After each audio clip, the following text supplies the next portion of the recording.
5 കിരീടങ്ങളുള്ള ഒരേ ഒരു ടീം, എല്ലാ ലോകകപ്പും കളിച്ച ഒരേ ഒരു ടീം.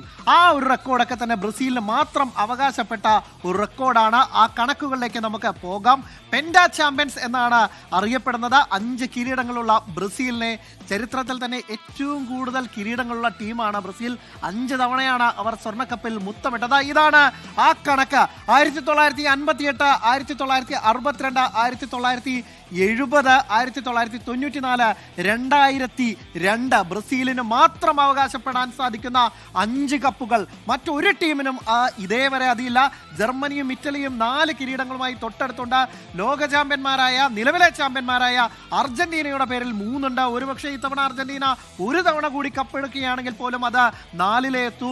അടുത്ത ഒരു 4 കൊല്ലം കൂടി ഒരുപക്ഷെ കാത്തിരിക്കേണ്ടി വരും. അവിടെയും കപ്പടിക്കേണ്ടി വരും അർജന്റീനയ്ക്ക് പോലും ഈ 5 എന്ന മാന്ത്രിക സംഖ്യയിലെത്താൻ. ഇത്തവണ ബ്രസീലിന്റെ ഒരു ടാഗ് ലൈൻ തന്നെ ഹെക്സ എന്നത് തന്നെയാണ്. അതായത് 6ാം കിരീടത്തിനായുള്ള കാത്തിരിപ്പ് എന്നത് തന്നെയാണ്.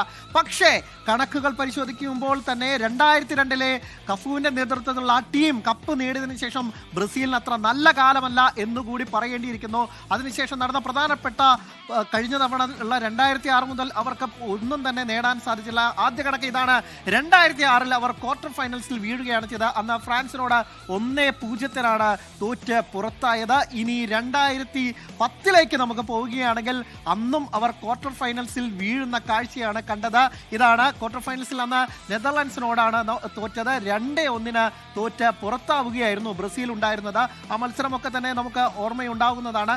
ഇനി 2014-ലേക്ക് നമുക്ക് പോകാം. 2014-ൽ ബ്രസീൽ വേദിയായ ലോകകപ്പ് ഒരുപക്ഷെ ബ്രസീൽ സെമിയിലെത്തിയതാണ്. പക്ഷേ ആ സെമി ബർത്ത് പോലും ബ്രസീലിനെ സംബന്ധിച്ചിടത്തോളം ഒട്ടും ആശ്വാസകരമല്ല. ഒരുപക്ഷെ അവരുടെ ഫുട്ബോൾ ചരിത്രത്തിലെ തന്നെ ഏറ്റവും മറക്കാൻ ആഗ്രഹിക്കുന്ന ഒരു ലോകകപ്പായി അവരുടെ സ്വന്തം നാട്ടിൽ നടന്ന ആ ലോകകപ്പ് അവർ മറന്നു കളയാൻ അവർ ആഗ്രഹിക്കുന്നുണ്ടാവും. കാരണം സെമി ഫൈനലിൽ അവർ ജർമ്മനിയോട് അന്ന് തോറ്റത് 7-1 അവരുടെ ചരിത്രത്തിലെ ഏറ്റവും വലിയ ഹ്യൂമിലിയേഷനുകളിലൊന്ന്. അതിനുശേഷം ലൂസേഴ്സ് ഫൈനലിൽ അവർ വീണ്ടും തോറ്റു നെതർലാൻഡ്സിനോട് 3-0. അതുകൊണ്ട് 2014 ആ സെമി ബർത്ത് ഒരുപക്ഷെ അവർ ആ സെമിയിലെത്തി എന്ന് പോലും പറയാൻ ഒട്ടും ആഗ്രഹിക്കുന്നില്ല. ഇനി നേരെ 2018-ലേക്ക് നമുക്ക് പോകാം. 2018-ലും ക്വാർട്ടർ ഫൈനൽസിനപ്പുറം അവസാന 8-നപ്പുറം ബ്രസീലിനെ കടക്കാനായില്ല. അന്ന് ബെൽജിയത്തോടാണ് 2-1 തോറ്റത്.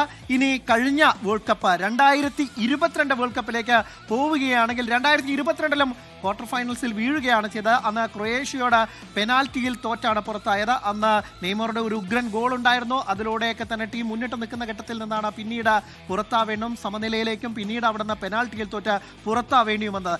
ഇനി ബ്രസീലിന് ഇത്തവണ ഈ മോശം റെക്കോർഡുകൾ ഇല്ലെങ്കിൽ 2 പതിറ്റാണ്ടായുള്ള ഈ കിരീട വരൾച്ചയ്ക്ക് അവസാനമിടാൻ സാധിക്കുമോ എന്നതാണ് വലിയ ഒരു ചോദ്യചിഹ്നം.